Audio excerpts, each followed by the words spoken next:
des mœurs. Comment une idéologie, comment un pouvoir peut-il contraindre à ce point le corps des femmes?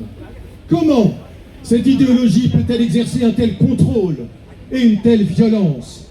C'est l'expression pure et simple d'un pouvoir qui entend, par la mainmise sur les corps, l'immixtion jusque dans l'intime, imposer l'ordre, l'obéissance, le silence. Il n'y a plus d'intime. Ce n'est pas la simple négation des droits, c'est la négation même de la personne humaine, c'est une dictature de l'intime. C'est pourquoi la protestation a été si forte.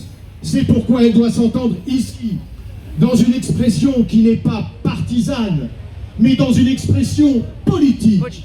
Quelle civilisation voulons-nous?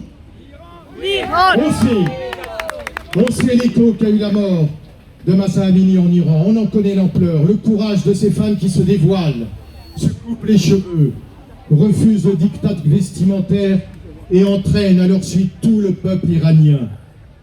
Volonté de sortir de cette folie, de briser les chaînes, de refuser la terreur et d'accéder enfin à l'égalité, la liberté, la dignité, liberté, égalité. Des revendications simples ici, vues de Paris, mais profondément subversives pour des idéologies obscurantistes. Nous sommes ici pour faire entendre nos voix éprises de justice et de liberté, l'écho de nos luttes pour les droits individuels et collectifs, l'égalité de ces droits pour les femmes et les hommes, l'héritage des combats féministes, la défense de la laïcité, la version universaliste qui imprègne notre culture, notre démocratie, et qui saigne dès lors que des femmes ou des hommes, ailleurs, partout dans le monde, subissent le joug des dictatures, des privations et de la répression.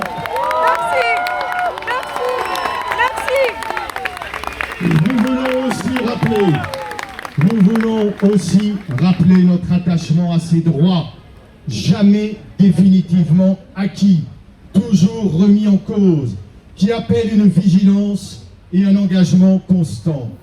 Nous voulons et nous sommes aux côtés du peuple iranien victime au moment où nous sommes rassemblés d'une impitoyable répression qui a déjà fait des dizaines de morts.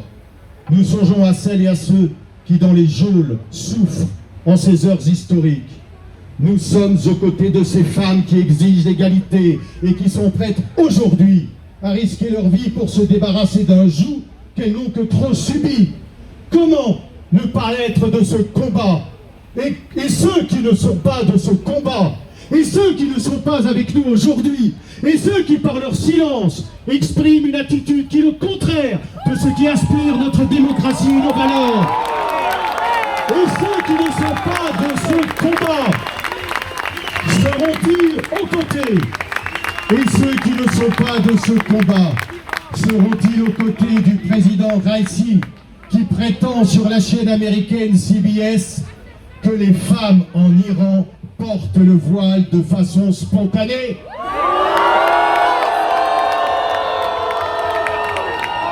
Pour Mahsa Amini, pour les femmes d'Iran, pour le peuple iranien, je reprends avec vous le cri de colère des femmes en Iran. Faisons-en un cri de solidarité. Femme, vie, liberté. Femme, vie, liberté. Femme, vie, liberté. Femme, vie, liberté. Femme, vie, liberté. Femme, vie, liberté. Femme, vie, liberté. Femme, vie, liberté. Liberté. Femme, vie, liberté. Femme, vie, liberté. Femme, vie, liberté. Femme, vie, liberté. Femme, vie, liberté. Femme, vie, liberté. Femme, liberté. Femme, vie, liberté. On va avoir quelques minutes avec Shardor Javan, notre écrivain française et française. Je vous passe le micro. Merci. Salam Behamé, bonjour à tous. Je suis Shardor Javan. من شهردخت جوان هستم، ایرانی زمین، دختر ایران، نویسنده فرانسوی. Je suis la fille de l'Iran, l'écrivaine française. من جزو هیچ حزبی نیستم. Je ne fais pas partie d'aucune partie. La mort de Mahsa Amini, Marg Mahsa Amini a retourné le couteau de l'humiliation dans le corps de 40 millions de femmes iraniennes. Marg Mahsa Amini چاقوی ذلت رو در بدن 40 میلیون زن ایرانی فرو کرد. نقش ما خیلی مهمه. Notre rôle est très important.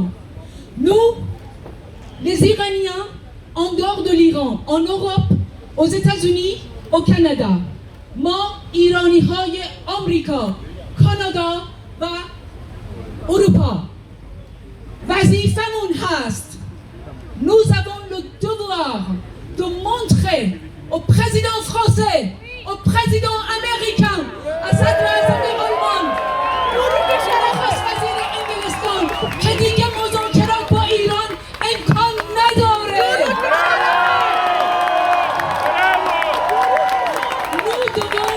Nous devons prouver à Emmanuel Macron, à Joe Biden,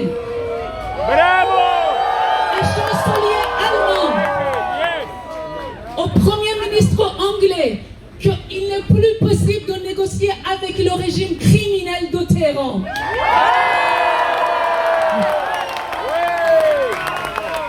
Je demande à tous les Iraniens en Europe, aux États-Unis et au Canada de rester devant les ambassades de l'Iran, de changer de groupe matin et soir. Soit ils meurent de la famine là-bas, soit ils ouvrent leurs portes au peuple iranien. On va avoir Madame la ministre Isabelle Rome. Madame la ministre, elle est là.